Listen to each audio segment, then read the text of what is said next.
welcome to How to Fix It, and to another Patreon-sponsored review. The last one of the year, in fact. While our previous ones brought us stuff from outside my comfort zone, like a Disney comedy from the 80s and a book written by the bassist of Fall Out Boy, this one is staying squarely inside my wheelhouse. The patron requested that I attempt to fix the second season of the CW series The Flash, which happens to be one of my favorite shows. My absolute favorite of the Arrowverse is Legends of Tomorrow, though. The first season was really good, but the second season, while I still really enjoyed it, is where they started to make a few missteps. That's not to say it's horrible, it's not. But we get some stupid, which, like changes in the timeline, get compounded in the future, namely Season 3. But Season 4 so far is really good. The Flash centers around Barry Allen, an ordinary forensic scientist who becomes the titular superhero, becomes Central City's greatest hero, and inspires the mantra of the series, "Damn it, Barry!" Anyway, let's get right to it. This is The Flash Season 2.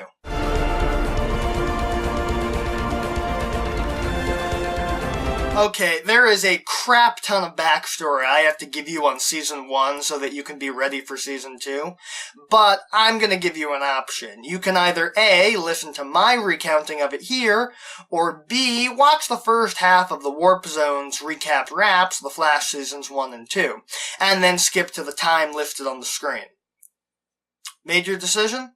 Okay, let's go. Barry Allen, played by Grant Gustin, is a forensic scientist working for the Central City Police Department, because when he was a kid, his mother was murdered by a yellow blur, who then framed his father for the murder, and Barry is determined to prove his father innocent.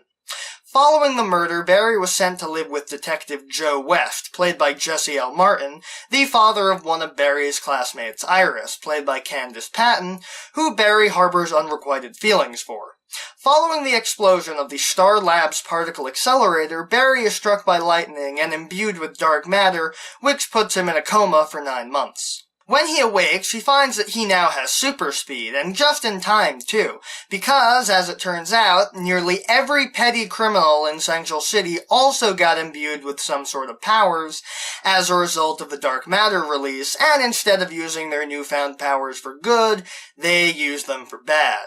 Barry stops these metahumans as the Flash, along with other technology-based villains, with the help of Team Flash, which includes Cisco Ramon, Carlos Valdez, the resident tech expert and inventor at Star Labs, Dr. Caitlin Snow, Daniel Panabaker, a bioengineer who also provides medical support, whose fiancée, Ronnie Raymond, played by Robbie Amell, was killed in the explosion, and Dr. Harrison Wells, Tom Cavanaugh, the publicly disgraced head of Star Labs, and Barry's mentor, who was crippled in the explosion and now uses a wheelchair.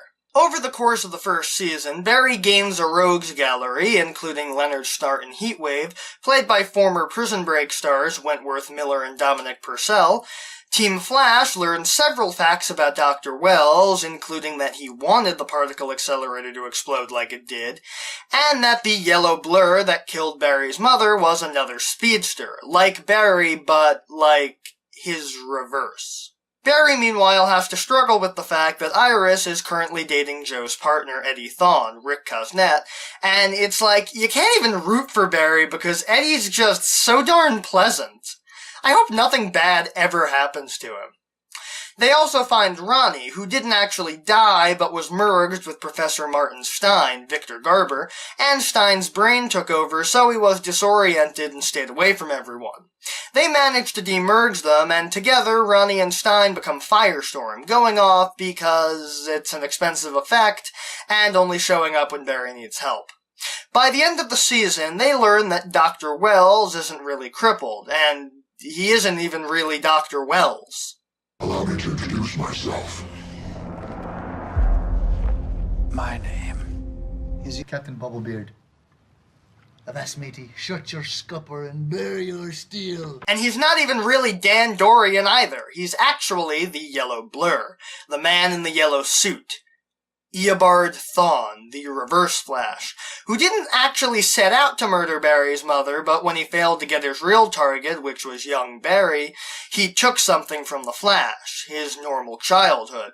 But upon realizing that he lost his speed due to his altering of the established timeline, he had to murder the real Dr. Wells and his wife so he could create Star Labs and give Barry his powers earlier than he was supposed to, so that he could get home.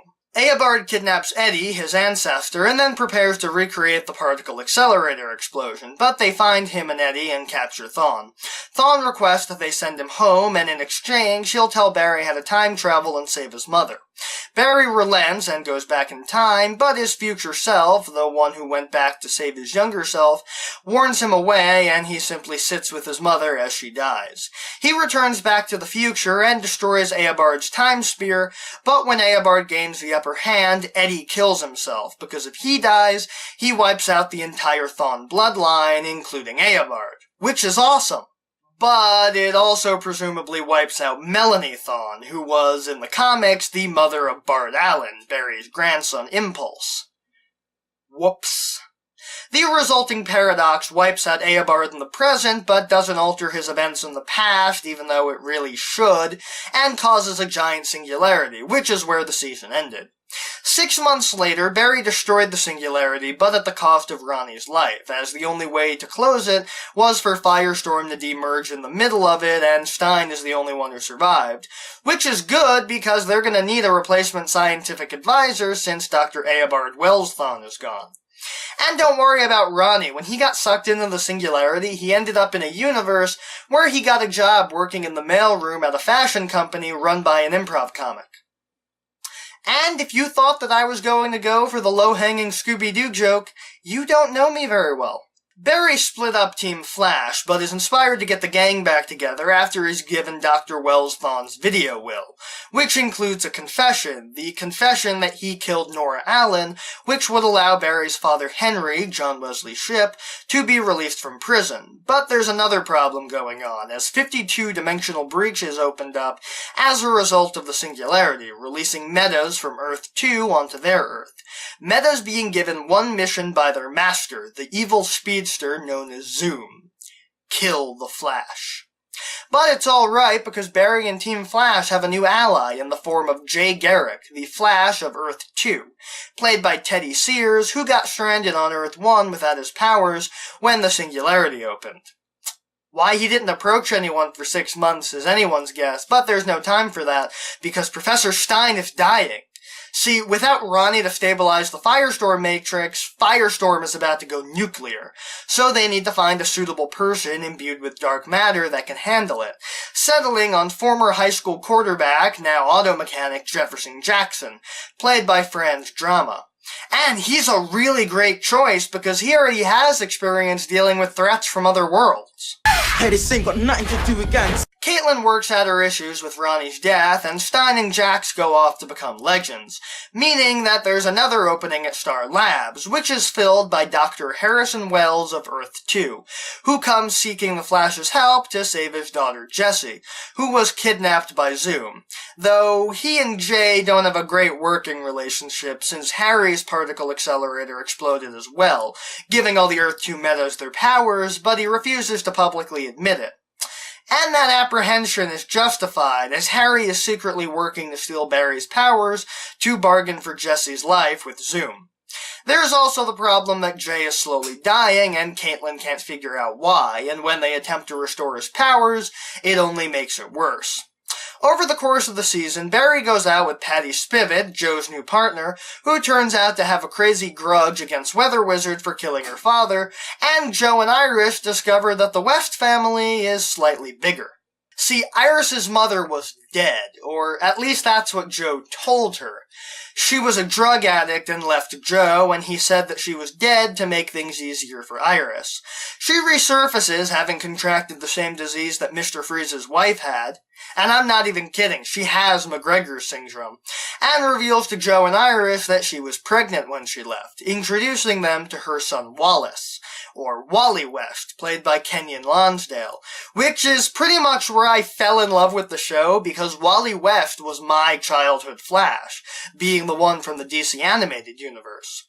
Cisco also realizes that he's developing metahuman abilities. He gets vibes, feelings that give him vital info on the metas they fight, and Harry outs him in front of Team Flash. Anyway, they head over to Earth 2 to bring the fight to Zoom and save Jesse once they figure out that Harry's been working to steal Barry's speed, running into Cisco's evil doppelganger Reverb, who works for Zoom and has a bunch of powers that Cisco doesn't have yet, along with Killer Frost, Caitlyn's evil double, who starts a now pointless arc of Caitlyn realizing that she's not Killer Frost. Really, I should be fixing Season 3, but this is what the patron requested. There's also a mysterious prisoner in Zoom's lair, but they can't rescue him just yet. They save Jesse, but when they return home through the breach, Zoom kills Jay. A few episodes later, they realize that Jay is actually Zoom, and he was dying because he was using a speed-enhancing drug that eventually started to kill him, and so he wants to steal Barry's speed to extend his own life. After Zoom kidnaps Wally, Barry willingly gives Zoom his speed, and they attempt to recreate the particle accelerator explosion to give it back. And Barry has to go through a Speed Force trial and accept his mother's death, and promise that he'll never try to change the timeline ever again.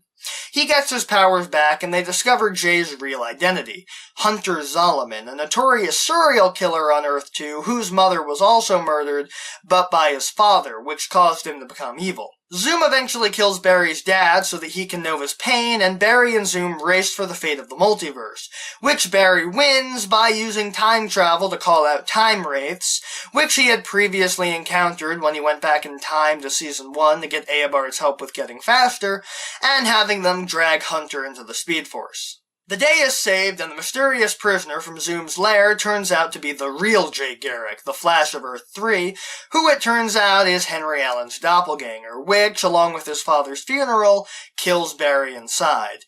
He talks with Iris about it, but Barry is still inconsolable about having lost both his father and his mother, so in the season's final moments, he goes back in time, saving his mother from Eobard and creating Flashpoint. Not that one.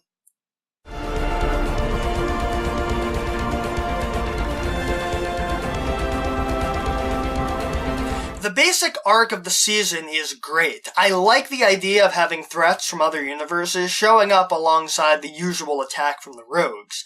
Having them all be sent by Zoom was a really good choice too. It's like Lord Zed from Power Rangers sending his monsters down.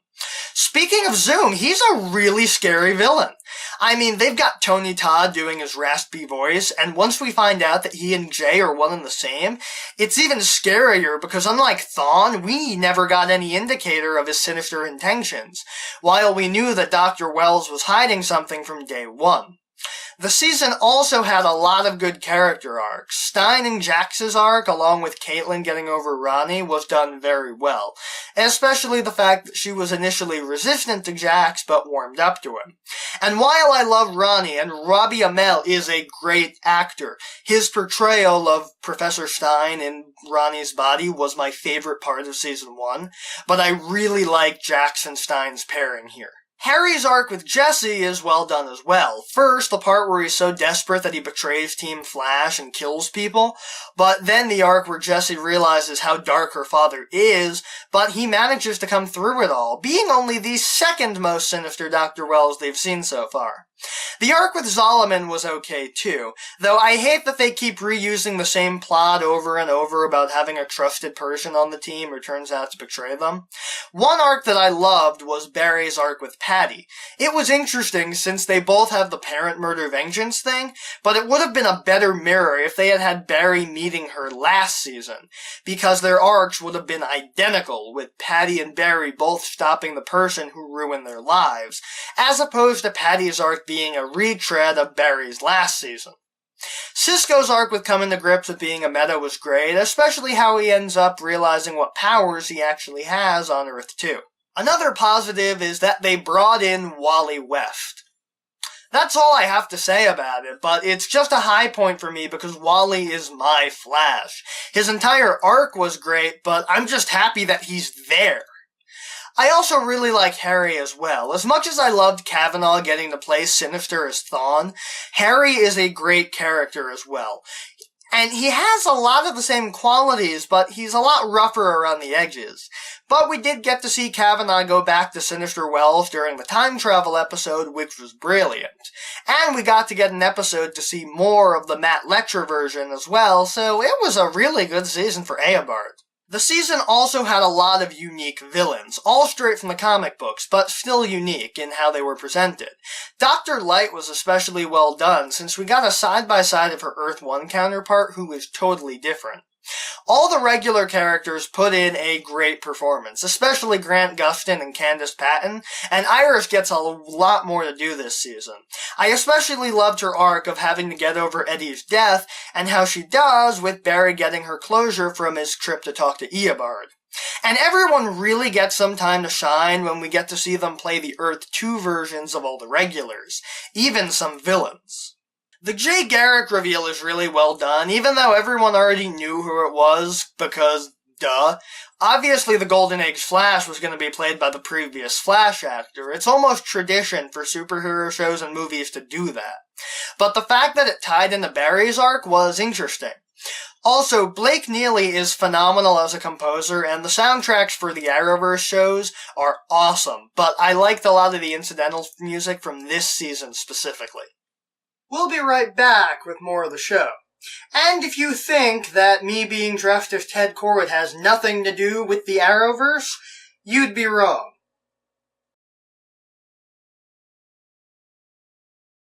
And we're back, and originally Ray Palmer from Arrow and Legends was supposed to be the Blue Beetle, but for some reason DC told them that they couldn't use him because they had plans for Ted. I haven't seen anything happen, though. Come on, DC.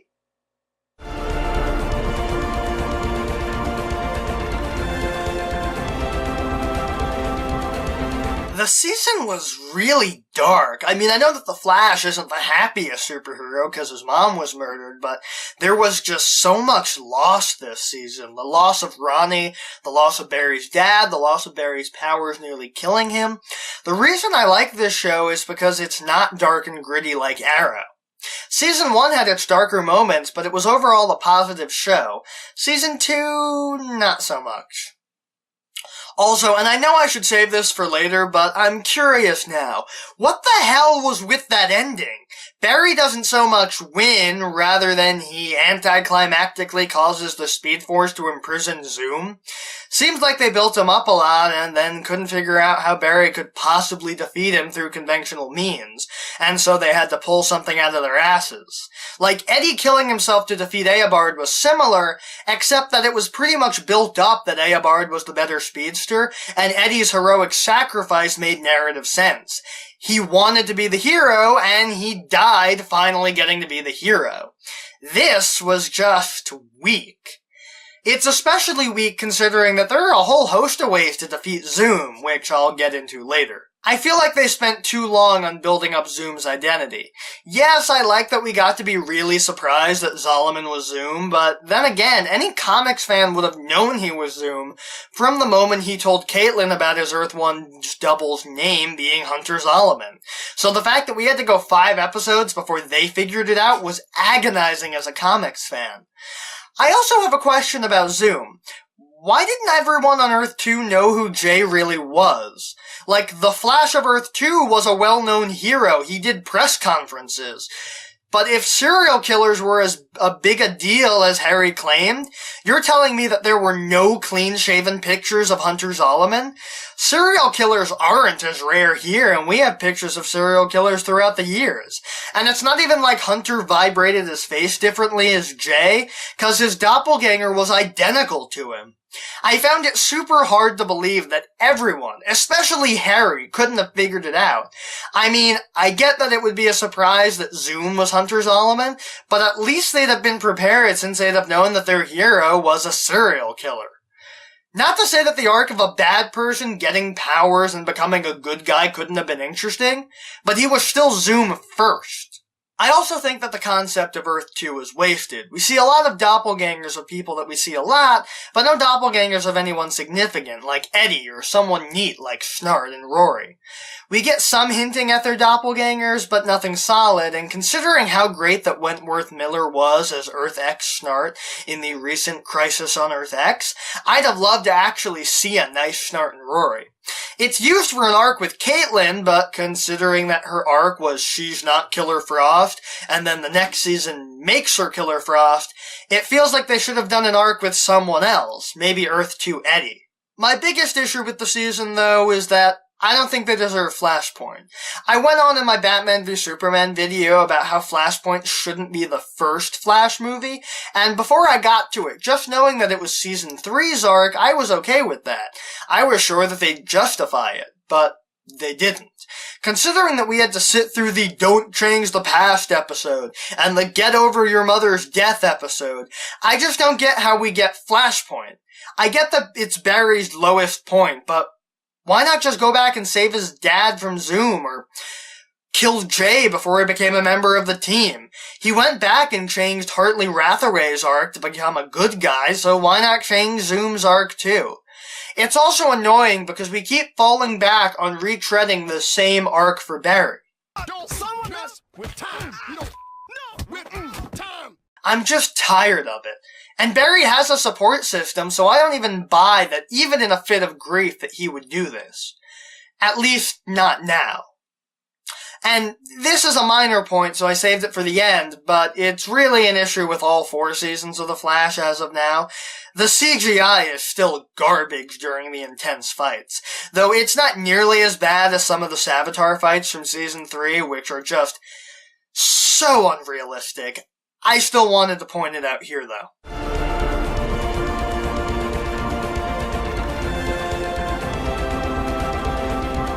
First things first, let's get the ending out of the way here. How do we finally finish off Zoom?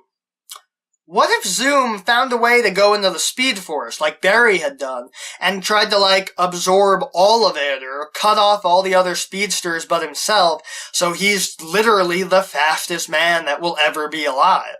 And so Barry has to go in and defeat him, and then the Time Wraiths, or the Speed Force Ghosts, or whatever, show up and drag him during the final battle.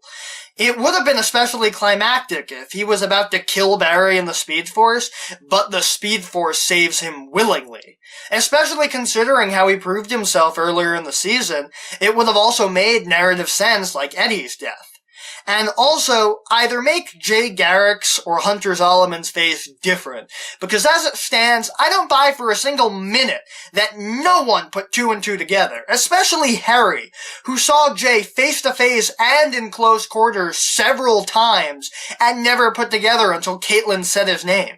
I also would have made Patty's arc have happened in the first season. Not that I don't think it's a decent mirror for the arc with Zoom, but she leaves way too early for that if that was meant to be the intention, and it's not even like it feels like her decision to not kill Martin related in any way to Barry's decision to not murder Zoom in cold blood. Though one could argue that causing him to be in relentless, never-ending agony in the Speed Force is worse.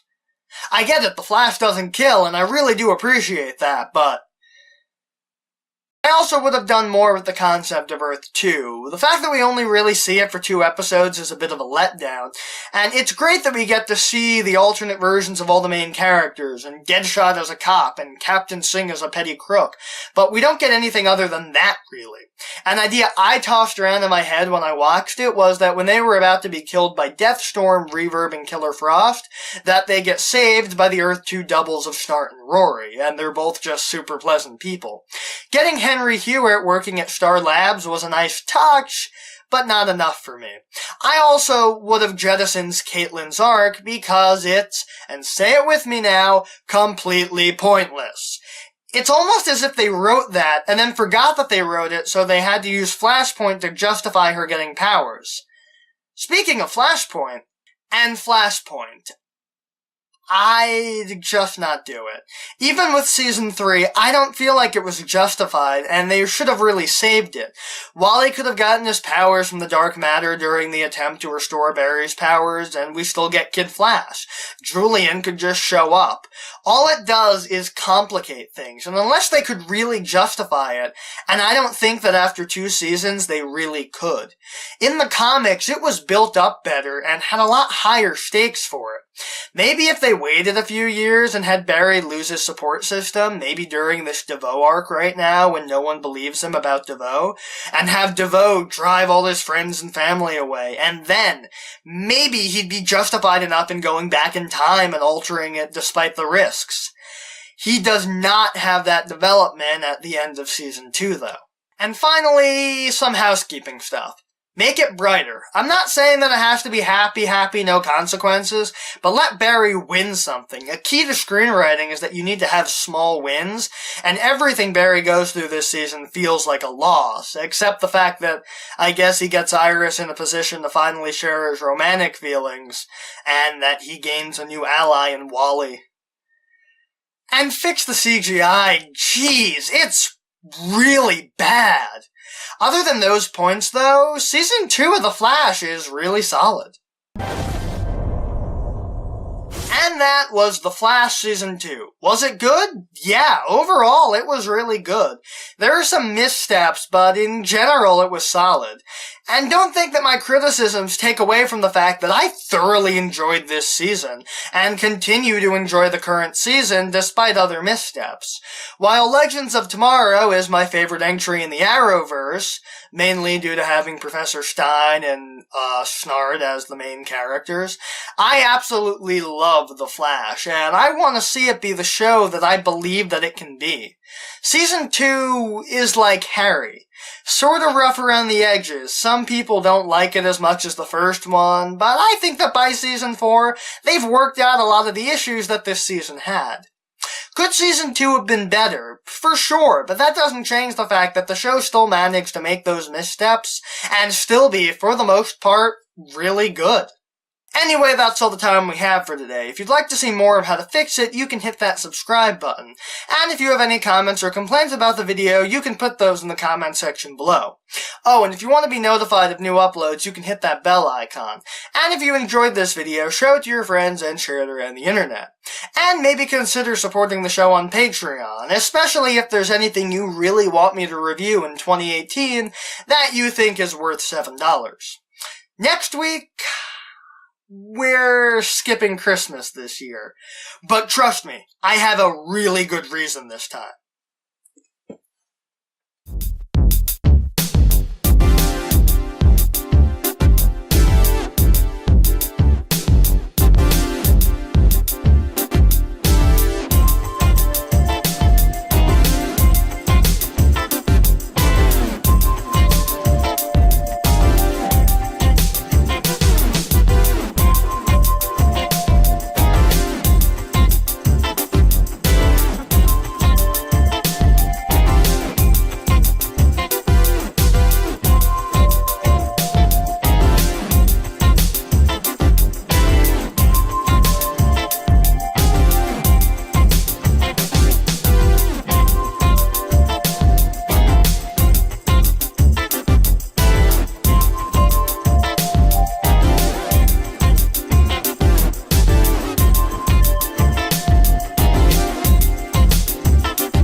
And we're back, and if you think I'm just using this commercial bumper to justify wearing the Ted Kord costume again, you'd be right. It's a cool costume.